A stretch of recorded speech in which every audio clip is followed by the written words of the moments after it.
Welcome back to my YouTube channel. Dear students, आज का जो हमारा टॉपिक है वो है थर्मो रेगुलेशन। थर्मो का बेटा मतलब होता है टेम्परेचर और रेगुलेशन का मतलब होता है मेंटेनेंस या स्टेबिलिटी या बरकरार रखना।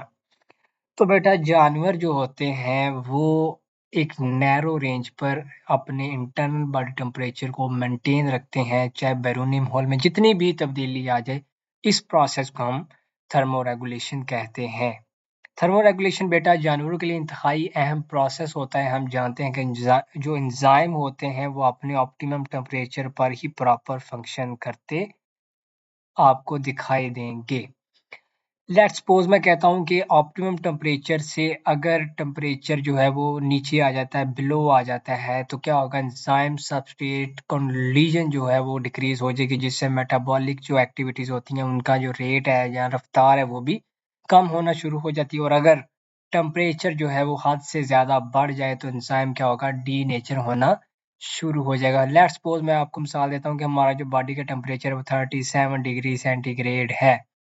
अगर ये 37 से ज्यादा हो जाता है तो फिर क्या होगा, ये डी नेचर होना शुरू हो जाएगा। इसी तरह जो सेल मेम्ब्रेन होती है ये भी बहुत सेंसिटिव होती है। अगर टेम्परेचर जो है वो ज्यादा बढ़ जाता है तो ये क्या करती है, सिलेक्टिव परमिएबिलिटी जो है वो अपनी लूज कर देती है। डियर स्टूडेंट्स, और अगर टेम्परेचर कम हो जाए तो क्या होगा, इसमें जो है वो रिजिड यानी सख्ती आ जाएगी, जिससे सेल मेम्ब्रेन जो है वो भी अपना प्रॉपर जो फंक्शन है वो नहीं कर सकेगी। और अगर हम इसके हीट सोर्स की अब बात करें बेटा, जानवरों को अगर हीट सोर्स की बुनियाद पर तकसीम किया गया है तो वो है एक्टोथर्म्स और एंडोथर्म्स। थर्म्स का बेटा मतलब आपको पता चल ही गया होगा, थर्म्स का मतलब होता है हीट यानी टेम्परेचर में बहुत हद तक इजाफा। तो बेटा जो एक्टोथर्म्स होते हैं वो क्या करते हैं, वो अपनी बॉडी का मोस्टली टेम्परेचर जो होता है वो बैरूनी ज़राए से हासिल करते हैं, यानी एक्सटर्नल सोर्सेज यूज करते हैं to maintain their body temperature. तो बेटा इनका जो इंटरनल टेम्परेचर होता है वो फ्लक्चुएट्स करता रहता है बैरूनी टेम्परेचर की साथ साथ। तो इसमें जो मोस्टली जो इनवर्टिब्रेट्स आते हैं, इसमें फिशेस होगी या एम्फीबियंस हो गया, रेप्टाइल्स होगा, जैसे कि मेंढक होगी, छिपकली होगी। क्या आपने कभी सोचा है कि सर्दियों में छिपकली नजर नहीं आती, इसकी वजह क्या होती है? अगर आपको नहीं पता तो, या पता है फिर भी आपने मुझे कमेंट बॉक्स में ये बताना है कि सर्दियों में छिपकली हमें नजर क्यों नहीं आती। और बेटा इनके अंदर जो है वो मेटाबॉलिज्म का जो रेट होता है वो इंतहाई लो होता है। इसकी वजह ये होती है कि ये अपने जिस्म में हीट को पैदा नहीं कर सकते। They can't produce heat to rise and maintain their body temperature, यानी अपने बॉडी के टेम्परेचर को बढ़ाने के लिए ये हीट को पैदा नहीं कर सकते। और बेटा जो एक्टोथर्म्स होते हैं वो क्या करते हैं, वो माहौल के साथ खुद में तब्दीली लेके आते हैं। जैसे अगर तो बहुत ज़्यादा सर्दी है, टू कोल्ड है, तो ये क्या करेंगे, रेडिएशंस का यूज़ करेंगे या ऐसी जगह पर बैठेंगे जहाँ पे गर्मी हो या टेम्परेचर थोड़ा सा ज़्यादा हो।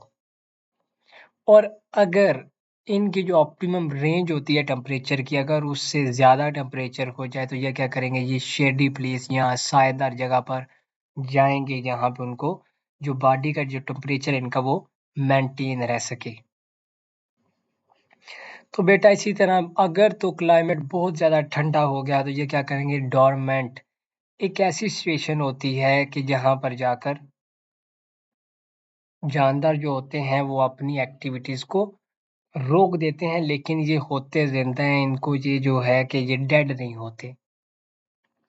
तो नेक्स्ट बेटा अगर हम एंडोथर्म्स देखें तो एंडोथर्म्स मोस्टली जो है वो कह सकते हैं हम बर्ड्स आएंगे, या इसमें जो मैमल्स हम हो गए हम आएंगे इसमें। ये बेटा क्या करते हैं, ये मोस्टली हीट जो है ये खुद प्रोड्यूस करते हैं। ठीक है, मेटाबॉलिज्म करके ना ये खुद ही जो है वो हीट प्रोड्यूस करते हैं बॉडी के इंटरनल में। तो बेटा जो एंडोथर्म्स की जो एग्जांपल्स हैं उसमें हम कह सकते हैं बर्ड्स और मैमल्स हैं जो कि एंडोथर्म्स होते हैं।